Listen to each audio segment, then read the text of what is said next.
You think you're making a healthy choice. Greek yogurt, high protein. Good for your gut, clean label. It's practically a superfood at this point, but walk down the dairy aisle and most of what you see is not what it claims to be. Hidden sugars, thickening agents. Barely any real protein, and a fermentation process so shortcuts heavy that the gut benefits you're buying it for are completely gone. I tested the labels, reviewed the independent nutrition analyses, and dug into how these brands actually make their product. 7 of the biggest names failed, 3 passed. Let's get into it.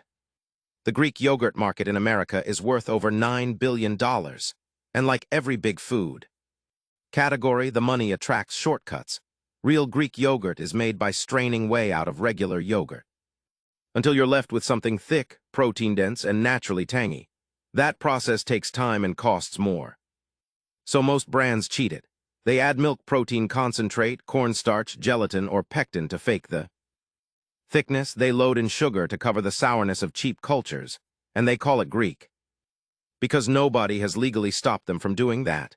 What I look for: added thickeners and stabilizers, added sugar above 5 grams per serving, protein content that's suspiciously low for something calling itself Greek, and live active culture counts that are too small to do anything meaningful for your gut.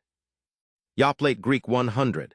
This is one of the worst offenders on the shelf. Modified cornstarch, gelatin, and barely 6 grams of protein per serving.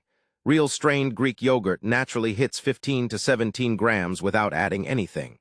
Yoplait is using additives to fake a texture they didn't earn through proper process. And that protein number should disqualify it from being called Greek at all. Dannon Light and Fit Greek. Dannon markets this directly at health-conscious consumers.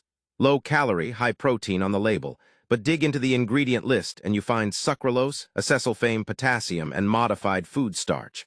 Artificial sweeteners in a product marketed as a healthy daily choice. Sucralose has been linked in multiple studies to gut microbiome disruption. For a yogurt people eat specifically for gut health, that is a direct contradiction. Chobani flip. Chobani's core plain yogurt is actually decent, but the flip line, the ones with the mix-in compartments, is a completely different product. Some flavors contain more sugar than a candy bar, up to 26 grams per serving. The yogurt base gets buried under chocolate pieces, caramel, and cookie crumbles. This is dessert marketed as a protein snack, and millions of Americans are eating it for breakfast thinking they're being healthy. Oikos Pro Buy. Dannon, this one leans hard into the high-protein athlete angle, but Oikos Pro achieves its protein numbers by adding milk protein concentrate, a cheap processed ingredient, rather than through proper straining. You are getting a protein number that looks impressive but is built on an inferior ingredient. The gut culture count in independent tests also comes in far lower than what you'd expect from a product at this price point. Too Good Greek yogurt. Too Good markets itself on its low sugar count, just 2 grams per serving.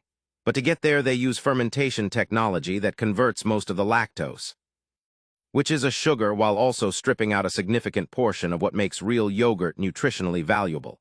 The process is technically impressive. The product is not. Stonifield Organic Greek. Organic sounds clean, and Stonifield has a good reputation in the organic space.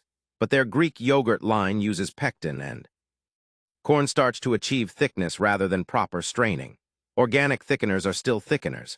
The protein content reflects that, consistently lower than genuinely strained competitors. Store-brand Greek yogurts, Walmart Great Value, Kroger Simple Truth. These bottom-shelf options use the most additives, the cheapest cultures, and the most aggressive sugar loads of anything in the category. The only thing Greek about them is the word on the label. Here are 3 that are actually worth buying.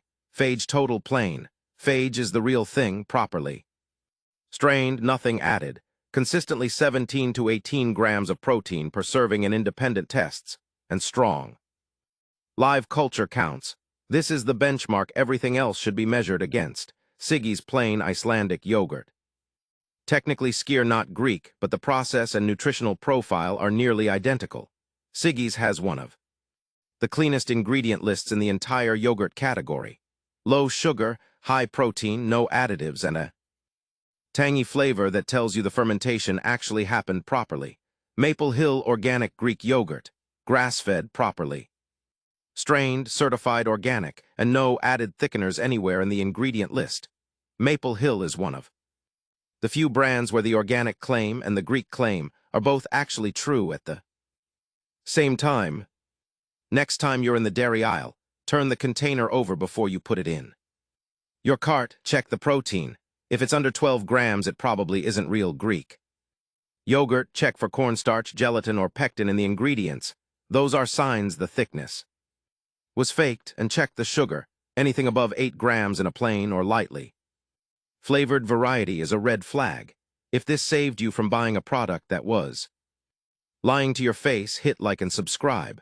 Every week we go after another brand that thinks you're not paying attention. All sources are linked below. Next week, the honey industry. What's actually inside most honey jars in America will genuinely shock you. See you there.